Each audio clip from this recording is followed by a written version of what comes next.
And today we begin with Arja, J. A. Chadwick. I will begin with the first poem in the book, Dream Interlude. The guiding voice with pleading cried, "For third last test, the hour now comes, when many have espied something of pixie power. With glad consent I took my way. A door was closed behind, a rocky slope, a twilight gray, a winding path I find. It seems to be the furthest bound of a pleasure garden wild. Trees loom above, below, around, but here great stones are piled to harbor plants that tuft and creep and nestle in their shade. On nearby path are men who sweep. My guide is half afraid. Their zealous care may interfere with what we plan to do. By upward path we disappear out of their rock-bound view, and through the wood expectant press to where the trees grow thin. A slender thong hangs motionless, as waiting to begin some magic dance that shall enhance slow pulse and vision dull. It trembles now, though yet in trance, impatient of the lull, an eerie calm before a storm sets quivering all the air. I fain would know what subtle form has power to make it stir.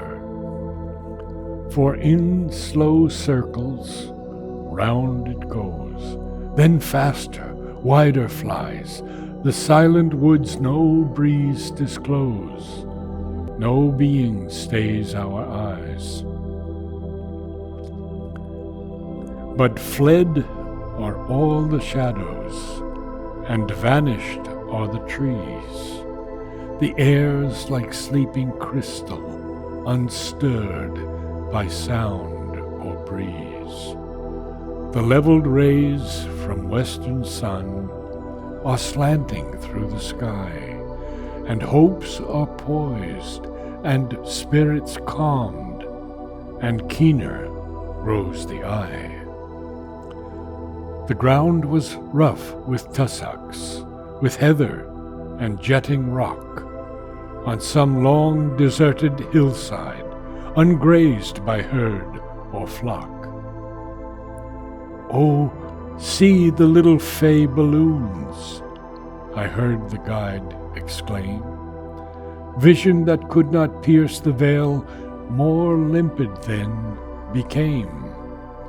Encircling zones, bright diamond clear, the earth-jarred limbs and sense refresh, and mind must weave a quicker mesh, tuned to this joy-vibrating sphere. As one new roused from sleep, I catch some fitful gleam of pearl-hued bobbing globulets, like thistledown, that seem to float in charmed security, nor groundward sink nor rise, and faint beneath their filmy fleet are bubbling, joyous cries.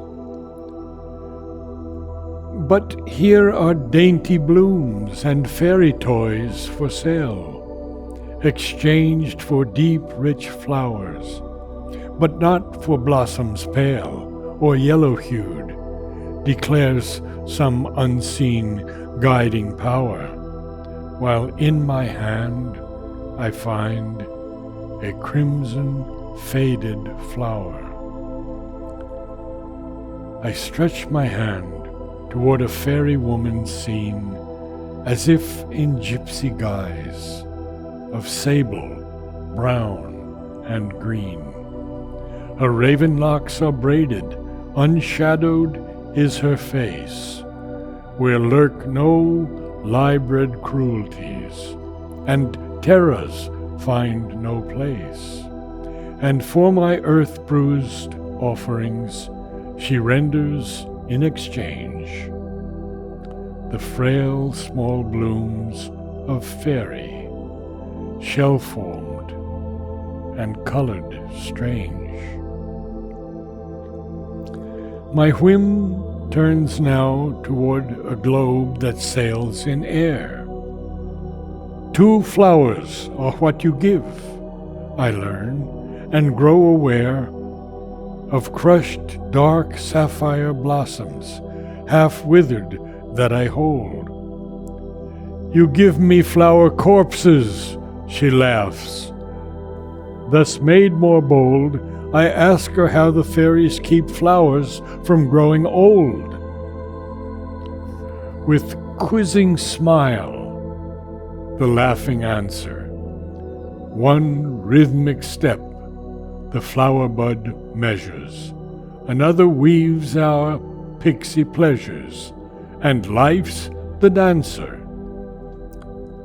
More fixed now becomes the half-familiar sight, eyes that draw their peacefulness from tarns on mountaintops, and ageless, even features, clear brown as autumn copse, subdued by cleansing flood of keen October light. And hers the untamed certainty of plough-defying places, where swift or springing turf cloud shadows run their races. There, through the flowery months, blue butterflies will float, mingling with scent of furs, bird song, and cricket note. July 8th, 1931.